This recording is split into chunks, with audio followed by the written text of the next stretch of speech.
Hey everyone, welcome back. My name is Rebecca and today is day 16 of my 25 Days of Christmas series. I had no idea what I was going to make tonight.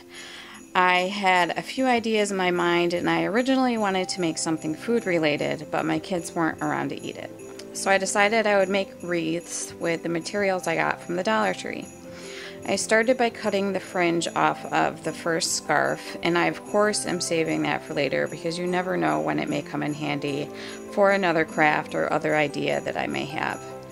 I then measured how much fabric I would need to cover the small wire wreath form that I was using for scarf number 1. And then once I had all of the material cut, I started wrapping the scarf around the wreath form and hot gluing it together.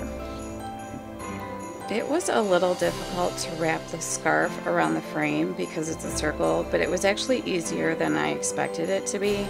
The scarf was easy to manipulate, so I was able to make sure that everything was lined up nicely. I followed the same process for the bigger wreath that I was making as well, and the check patterns on the scarf made it easy for me to make sure that I was lined up correctly. I kept turning it over to make sure that I had it lined up before I put any glue on it. And then there is a seam where it comes together, but that's okay because I'm going to cover that up with decorations. I was able to get the wreaths wrapped surprisingly very quickly. I thought I would spend forever trying to get them all lined up perfectly, but it really didn't take long at all. I was really happy with the way they turned out, and everything lined up pretty nice for the most part.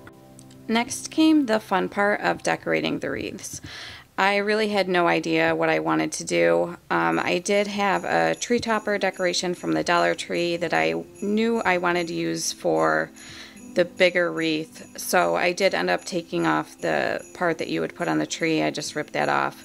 But other than that, I really had no real direction that I was going in. I played around with some items that I had, and then I remembered I had some bows from last season that I had down in my craft area. I really like to keep things minimal a lot of the time. I'm sure this would have looked good with some more decorations, but I think I was just going with a less is more kind of look for both of these wreaths. And by the way, one of these days, if I'm brave enough, I'm going to show you guys the space where I keep all of my crafts. It's an absolute disaster area right now. That, along with the reading room where all of my other craft things for this series are.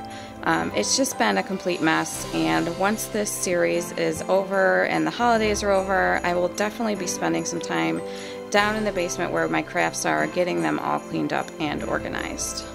I kept the smaller wreath simple as well by just adding a few decorations to it. I really love the way that this one turned out, and it's definitely my favorite of the two.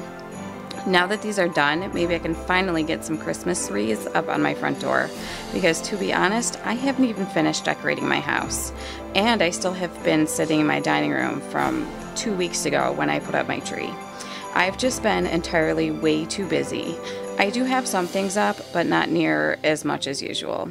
And when I'm not too busy, all I want to do is relax. This holiday season is flying by, and I'm really trying to take time to be present for it so I can actually enjoy it before it's over. So if that means a few less decorations, that's fine with me. These wreaths cost less than $10 to make and turned out so great. Thank you all for hanging out with me while I made these, and please like and subscribe, and I will see you all tomorrow.